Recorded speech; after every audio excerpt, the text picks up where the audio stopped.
Bismillahirrahmanirrahim. Assalamualaikum warahmatullahi wabarakatuh. Waalaikumsalam warahmatullahi wabarakatuh.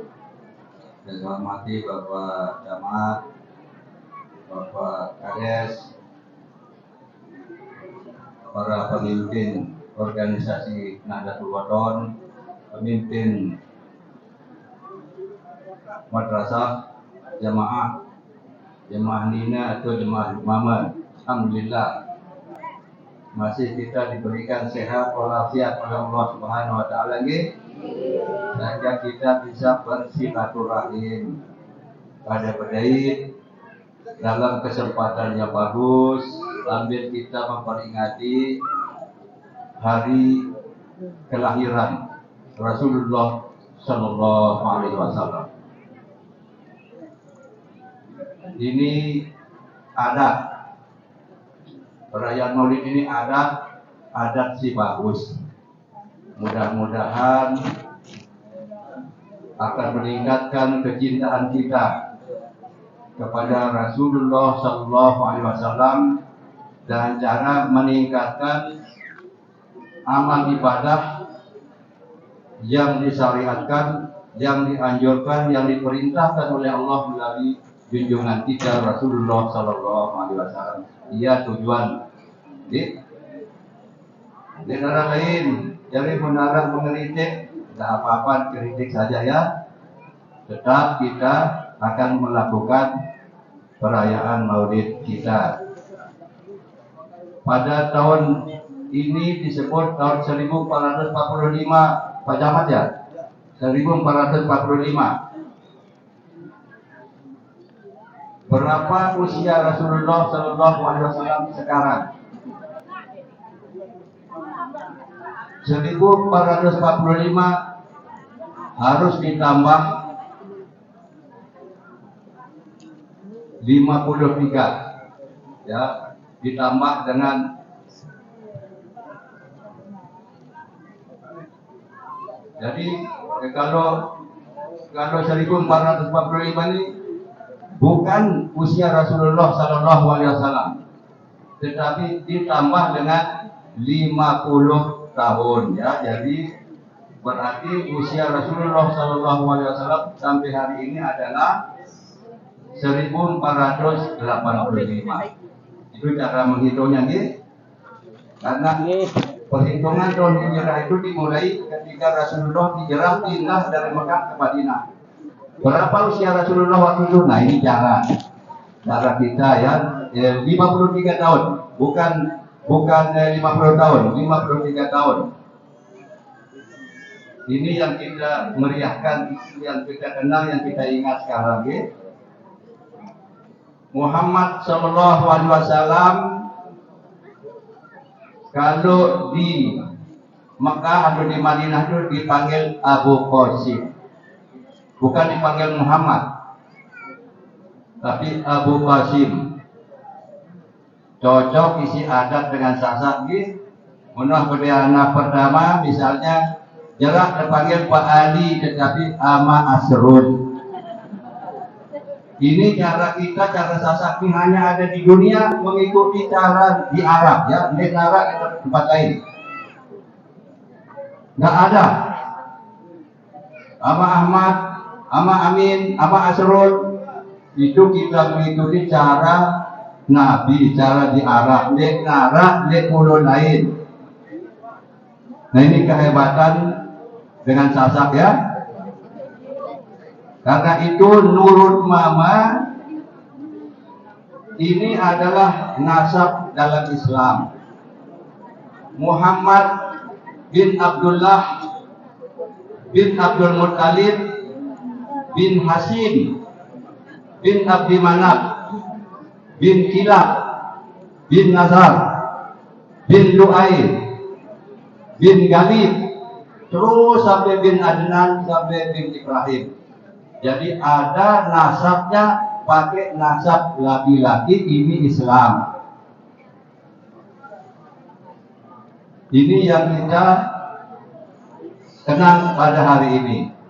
Bapak-bapak dan saudara-saudara, sedikit dulu mengenai zaman jahiliyah, nanti saya diuraikan oleh tuan guru kita yang sedikit mengenai zaman jahiliyah. Zaman jahiliyah itu artinya zaman bodoh, ya, jahil, bodoh. Nah, bodohnya dengan Arab itu hanya di mana? Bedouin karena bodoh dan Arab hanya soal ketuhanan, soal tauhid. Kepandaiannya menulis, pandainya membaca, pandainya berdagang, kepandaiannya membuat syair-syair, ahli orang Arab itu, ya orang jahiliyah ini. Cuma soal ketuhanan saja dia jahil. Nah karena itulah hal-hal seperti itu yang harus kita perhatikan. Kedua, dagang. Nabi Muhammad itu berdagang. Ini yang paling penting ya. Selaku negara di dunia sekarang ini, yang maju ekonominya, yang maju perdagangannya.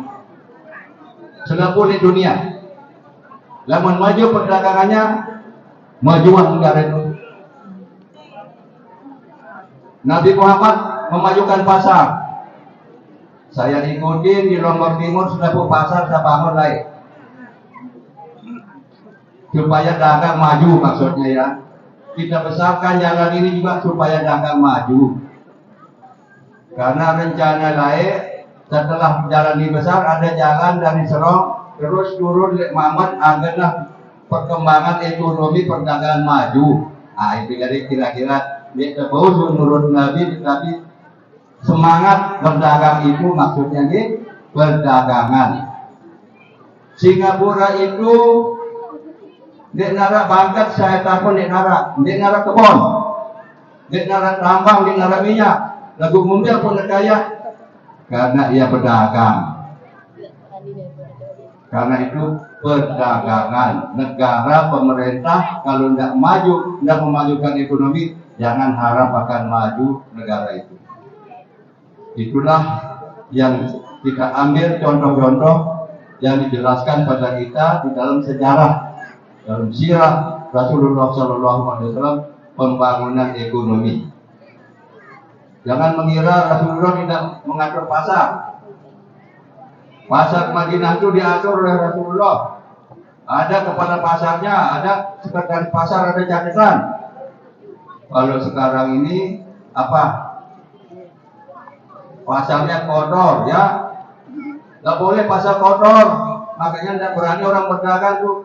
Mampu pasarnya bagaimana ini ya? Jadi pasar bersih itu di zaman Nabi sudah pasar bersih. Jadi kalau kita sekarang ini sudah 1445 tahun pasar kita tidak bersih, Anda mengikuti Rasulullah SAW di pasar perdagangan itu harus kita bangun. Nah, bapak-bapak dan saudara-saudara, apa yang dihadapi oleh umat Islam sekarang? Kemunduran apa yang dihadapi oleh umat Islam sekarang? Kemunduran ekonomi, kemiskinan, perpecahan. Nah ini yang paling penting ya. Perpecahan umat Islam sekarang ini disebabkan oleh apa? Mudah pecah di ketua. Coba saya itu Umi ya pimpinan Yakut ya, pimpinan organisasi. Ya, jelas. Bagaimana dalam konteks negara dan dalam konteks organisasi tidak kalah doang. Kalah. Karena tidak bersatu. Tidak cocok yang kita ucapkan sami'na wa ata'na lalu diketahui. Nah, itu yang dialami oleh umat Islam sekarang. Jadi, perpecahan dalam umat Islam itu disebabkan oleh pertama oleh orang Islam itu sendiri. Kedua oleh orang luar.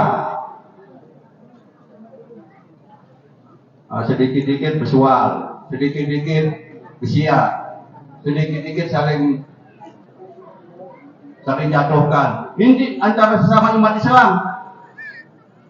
Nah, kalau di dalam Al-Quran itu disebutkan gitu ya, tidak berhenti-henti. Orang di luar Islam itu disebutkan Majusi, Nasoro, Yahudi disebutkan, tetapi dia itu sekarang istirahat. Musuh-musuh Islam itu istirahat. Kenapa dia istirahat? Karena agak membantu ya. Sehingga dia dengan Islam yang pecah sendiri. Jadi tidak usah dia bekerja orang itu. Anda sendiri sudah menghancurkan diri Anda. Itu maksudnya ya. Jadi jangan kita sebut orang luar, sebut saja diri kita. Ini yang benar ya. Membiar kita lemah, membiar kita mundur. Karena kita lagi bersatu. Apa itu? Berkali-kali bersatu. Lalu dia amalan ya bersatu. Amalkan, bukan kita ucapkan saja ya. Nah ini yang paling penting ya. Saya senang berkesempatan hadir di tempat ini karena pertama-tama Rasulullah SAW mempersatukan umat Islam. Semua orang Muhajirin, semua orang Ansor, semua suku-suku dan bangsa-bangsa yang ada ditinggal Yathrib, namanya Yathrib dulu sebelum Madinah, itu dipersatukan. Piagam dibuat, hukum antar golongan dibuat, piagam Madinah namanya, supaya bersatu. Dari daripada bersatu, di arah tadah ya, bersatu, tolong menolong, ada perbedaan, mudahnya hukum manusia. Manusia ini memang dibuat oleh Allah berbeda. Dibuat oleh Allah berbeda tidak pada. Saya sudah membuat kamu hai manusia, laki dan perempuan, bersuku-suku, berbangsa-bangsa, supaya kamu saling mengenal, kata Tuhan dalam Al-Quran. Artinya saling mengenal itu apa artinya? Saling tahu tentang perbedaan, artinya itu. Jadi karena itulah perbedaan itu adalah sebuah keniscayaan bagaimana kita hidup dalam perbedaan itu dengan menguatkan diri kita masing-masing. Insya Allah Nahdlatul Wathon akan maju. Madrasah-madrasahnya berkembang di mana-mana. Hanya di bidang politik kurang maju. Kita harus mengetahui diri kita. Kita besar, tapi kenapa kita lemah? Karena di negara persatuan itu saja, gitu. Jadi bangunlah persatuan. Ini bulan Maulid ya dokter memanfaatkan agar kita mengkoreksi diri, pada periksa diri. Saya di mana-mana ini doang saya ngomong di organisasi apa saja. Kuatan persatuan. Mudah-mudahan ada manfaatnya, gitu. Jadi dendek kesuwe-suwe karena ada masih pegawaian gitu, nggak usah saya lama. Terima kasih, mudah-mudahan pertemuan yang singkat ini akan mengenang perjalanan kita di masa lalu sampai sekarang dan sampai nanti gitu.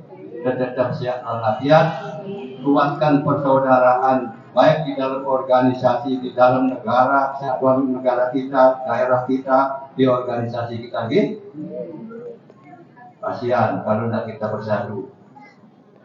Dengan luar si pada panen gitu. Kita pegawai lalu dengan luar panen berarti kita bodoh. Nah karena itu harus berhenti bodoh boleh jodoh dia. Mudah-mudahan ya bermanfaat apa yang disampaikan. Lebih kurangnya saya minta maaf. Billahi fi sabilillah. Wassalamualaikum warahmatullahi wabarakatuh.